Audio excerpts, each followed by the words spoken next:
Анжела Сидорова. Если пастель и темпера, это на бумаге нужно или на бумаге? Да, можно на бумаге и на бумаге тоже. На холсте, на картоне, на чем угодно. Темпера и пастель – такие универсальные материалы, особенно темпера. Храмы расписывают, поэтому можно на чем угодно. Пастельными мелками или акварельными карандашами я иногда подчеркиваю контуры. Но это уж как вам хочется. Можно просто темперой работать или просто пастелью. Причем темперой можно работать как акварелью, жиденько разводить ее, когда много воды. И пастозно она тоже держит мазок. Даже мастихином можно. Я работаю по акварельной бумаге темперой. Акварельная — это может быть сильно сказано. Такой недорогой акварельной бумаги. На плотной, на ватмане очень хорошо. Плотность выбирайте сами по вкусу. Вася Пупкин. Скажите, пожалуйста, целесообразно ли использовать палитру для темперы, герметичную, как палитру для масляных красок? Как вы считаете, в чем плюсы и минусы? Мне кажется, минусов нет. И я даже накрываю, у меня такая не очень-то герметичная палитра для масла, закрывающаяся, да, которую я придумал когда-то. Там все равно какие-то есть отверстия, и герметично не получается ее. Но я все-таки придумал, по кромочке наклеил такую полоску, купленную в строительном магазине, какой-то изоляционный такой рулон, и просто на дощечку тоже такую полоску. И полоска к полоске они примыкают друг к другу, и получается вроде бы не так быстро сохнет под этой крышкой масло. Так что если вы придумаете способ, как ограничить масляные краски от доступа кислорода, воздуха, это будет, конечно, лучше. Некоторые кладут в морозилку, в воду, даже палитру кладут. Идея, чтобы исключить кислород, чтобы окислительные процессы замедлить. Зефир 18. Я точно не знаю, куда писать вопросы. Пусть первые будут здесь. Вопрос такой: так вы же вот пишите, все это видно, пишите и дальше, там, где хотите. В комментариях под видео. Как перейти с акварели на масло? И стоит ли переходить? А что пугаться, Зефир 18? Нужно в этой жизни все попробовать. Материалы разные есть, все они интересные. Если душа просит, а вопрос-то все-таки задан, вы же написали это не просто так, где-то в книжке прочитали. Это же душа ваша просит. Так переходите, попробуйте. Ничего страшного не будет, и никому не надо показывать. Закрылись в комнате, потушили свет, нет, наоборот, зажгли свет и разводить масло на палитре. Я, например, хочу что-нибудь вылепить из глины, попробовать. Купил глины, посмотрим, что будет. Мне очень нравятся такие блюдья плоские, с кромочкой, с краями. Еще глазурью буду покрывать, это прямо сильно интересно. Все надо пробовать, друзья. Жизнь-то проживается. Что ж мы будем, живем, потом. Я так и не попробовал масляными красками писать. А так хотелось. Как будто красок нет, что ли, в магазине. Да возьмите, купите и пробуйте, все на здоровье. Законы одни и те же в живописи. Тон, композиция, рисунок крепкий. Белый птах написал: Вячеслав, конечно, вы можете писать красивых обнаженных женщин. Бог каждому дал свободу выбора, что делать в этой жизни. И ответственность за свои поступки тоже не отменяются. В следующей жизни вы обязательно станете очень красивой девушкой, с прекрасными формами. Все будут восхищаться редкой красотой, но вы будете сиротой. И прожив эту жизнь, в конце вы проклянете этот подарок, в кавычках, Бога. И поймете все про красоту и ее место в обществе и в личной жизни. Вас будут много фотографировать и рисовать, и снимать на видео.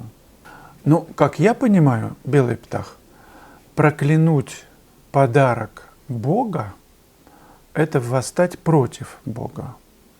То есть это значит, что я мыслю, думаю, поступаю, знаю как лучше, чем Он. То есть я восстаю против Его подарков. Где же Он тогда в моей жизни?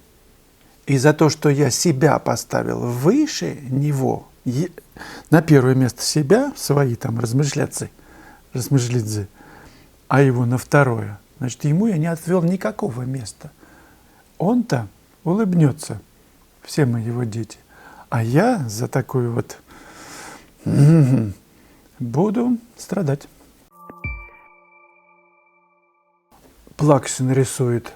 Иногда человеку нужно получить объяснение, что означает «это ваше». Музыка, танец, рисунок только для того, чтобы успокоить самого себя и убедиться, что все в мире подчиняется его личному видению и умещается внутри его личного кругозора, что ничего не торчит из этого кругозора и не остается необъясненным. Но фишка искусства как раз в том, что оно торчит. Оно не приглажено, не укатано, не выбрито вровень остальному. Пока оно вот так торчит на равном месте, на ровном, оно вызывает чувство. Вызывает тревогу, обиду, зависть. А пока оно вызывает чувство, на него обращают внимание. А внимание – это, в общем, то, что нам нужно от других. Спасибо, Слава, что торчите тут своим искусством. Спасибо, Плаксин рисует. Искусство, на мой взгляд, это инструмент, это область, которая может, существует для того, чтобы сделать нас свободными. Дороже свободы ничего нет. Рабство, куда нас очень упорно загоняют, видимо, нужно это все для того, чтобы мы почувствовали этот дух свободы. Ученик. Доброго здравия, здрасте. Что дают выставки? Какая польза? Как-то писали с Бато, не помню уже где, на каком-то пленэре, и кто-то из новых посетителей, я не знаю, зрителей подошел и спросил Бато: а зачем вы пишете, зачем вы приехали на пленэр? Он очень просто ответил: заработать. Художник стоит перед этой задачей – заработать. Выставки – прекрасный метод себя показать, чтобы заработать. Понятно, что рынок просел в России, но все равно на выставках картины покупают. В меньшей степени сейчас, в меньшем количестве. Один коллекционер, который у меня работу покупает, как-то сказал, что там рынок просел в Америке и все такое. Я говорю, а я спросил, что ж теперь, и, может быть, не надо покупать в работы, подождать? Он говорит, а жить-то когда? Вы представляете, какая мысль, а жить-то когда? То есть для коллекционера, у него поток денег идет все время, и что рынок просел? Деньги будут всегда, они никуда не денутся. И для тех, кто любит живопись, он не может не покупать, потому что это возносит его душу в новые измерения, в измерение красоты, гармонии. Он лучше себя чувствует, он знает, зачем живет. Всем хорошо, и тем, кто покупает хорошо, и художнику хорошо. Потому что это дает ему покупки, дает возможность творить дальше и писать что-то очень важное, наиважнейшее. И опять вопрос, конечно, для чего писать? Для зрителей, да? Нет. Художник пишет, потому что не может это не написать. Если у него засела какая-то идея, он не может это не высказать. Если он умеет писать и делает это качественно, его задача поделиться. Так что покупайте работы художников, если они вам нравятся. 48-й урок в моей онлайн-школе. Букет сирени. Разные по цвету бутоны сирени на нейтральном сером фоне При кажущейся простоте задача очень интересная и довольно сложная, потому что нам нужно научиться сравнивать тонкие отношения, нюансные, по большим пятнам.